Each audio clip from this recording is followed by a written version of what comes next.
Assalamualaikum warahmatullahi wabarakatuh. Halo teman-teman, perkenalkan nama saya Humrona. Nama saya Kinanti Valentina. Nama saya Gita Angga Utama. Kami dari kelas 12 MIA 2. Baiklah, di video kali ini kami akan membuat sebuah produk yaitu pupuk organik cair. Sebelum kita memulai untuk membuat produk tersebut, pastikan kita menggunakan masker dan juga sarung tangan. Oke, baiklah. Sebelum kita mulai ke proses pembuatan pupuk organik cair, di sini sudah ada alat dan bahan yang perlu kita gunakan untuk membuat pupuk organik cair. Baiklah, di sini ada Yang pertama itu adalah limbah ikan. Ada 250 ml air. 5 sendok makan gula pasir. dan di sini juga ada 250 ml air lagi. Di sini ada M4. Di sini ada botol berukuran 1,5 liter. Di sini juga ada curung dan juga ada sendok.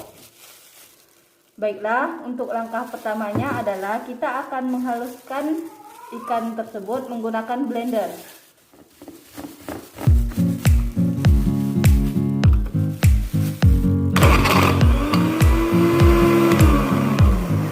Baiklah, jika ikan yang digunakan sudah kita haluskan, kita masukkan ke dalam botol yang berukuran 1,5 liter.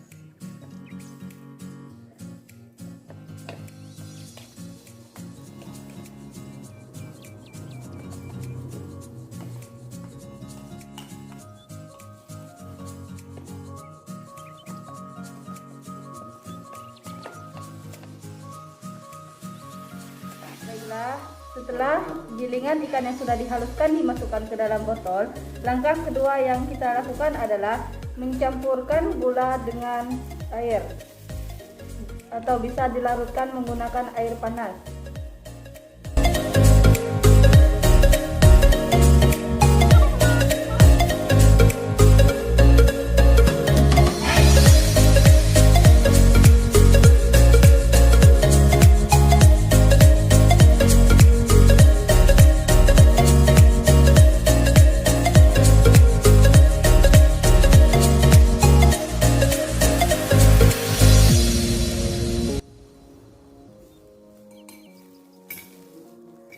Baiklah, jika sudah larut, kita masukkan ke dalam botol yang sudah berisi gilingan ikan.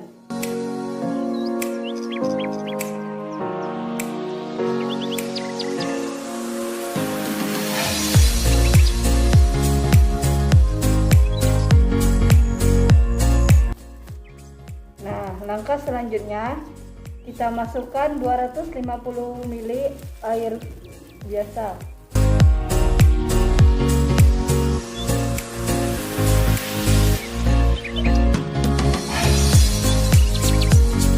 Nah, untuk langkah terakhir kita masukkan M4.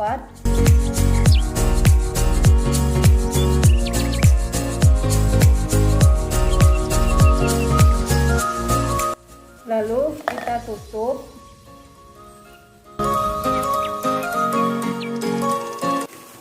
Setelah itu kita lap pinggirannya.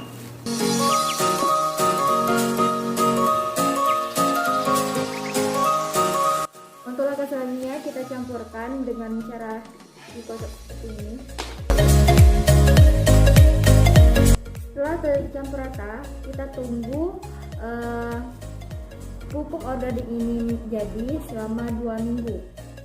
Halo, ini adalah hari ke-14 dalam proses pembuatan pupuk organik cair, dan ini adalah hasilnya.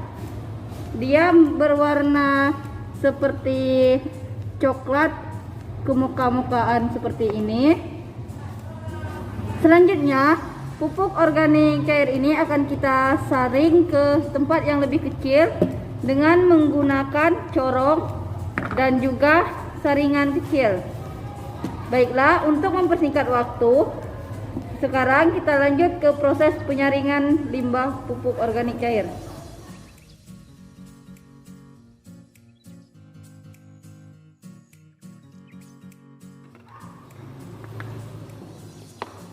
Baik, ini adalah hasil pupuk organik cair yang sudah kami saring dan ini hanya tersisa cairannya saja, tidak ada lagi limbah-limbah ikan ataupun tulang yang ada di dalam pupuk cair ini. Nah, selanjutnya kami akan melakukan percobaan terhadap tanaman cabai yang masih kecil dan kami akan melihat perbandingan antara pupuk organik cair yang sudah kami buat dengan menggunakan pupuk yang sudah jadi, pupuk cair yang sudah jadi yang ada dijual di toko atau di pasar-pasaran.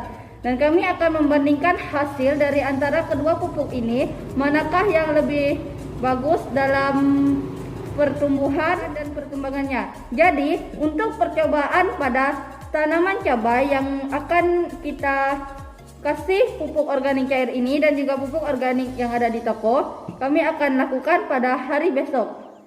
Baiklah, untuk menguji keberhasilan membuat pupuk organik cair yang sudah kami buat, kami akan mengujinya menggunakan tanaman cabai. Kami akan menanam tanaman cabai, apakah dia cepat dalam pertumbuhannya menggunakan pupuk organik cair yang sudah kami buat.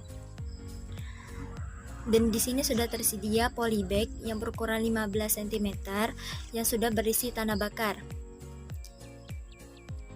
Nanti kami akan menanamkan bibit cabai ini ke dalam polybag yang sudah berisi tanah bakar. Ini tanaman cabai yang sudah kita tanam di atas polybag yang sudah berisi tanah bakar. Lalu kita semprotkan pupuk cair yang sudah kita buat. Kita semprot 15 sampai 20 kali.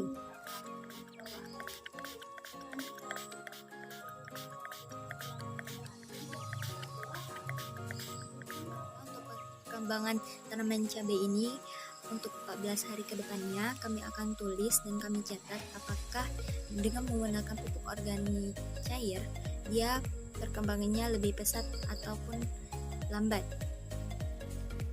Baiklah, kesimpulan dari praktikum kali ini, tanaman cabai itu lebih cepat tumbuh jika menggunakan pupuk kimia dibandingkan dengan pupuk organik cair.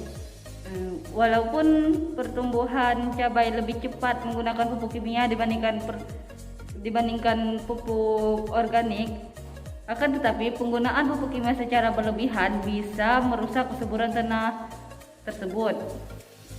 Dan apabila kita sebagai generasi penerus yang nantinya misalkan ada yang bekerja sebagai petani akan terus menggunakan pupuk kimia ataupun memiliki ketergantungan pada pupuk kimia, maka tanah pertanian kita seperti masuk dalam lingkaran yang salah. Dipakai semakin banyak, tanah semakin rusak. Dan tanah yang semakin rusak akan membuat petani semakin bergantung pada pupuk kimia.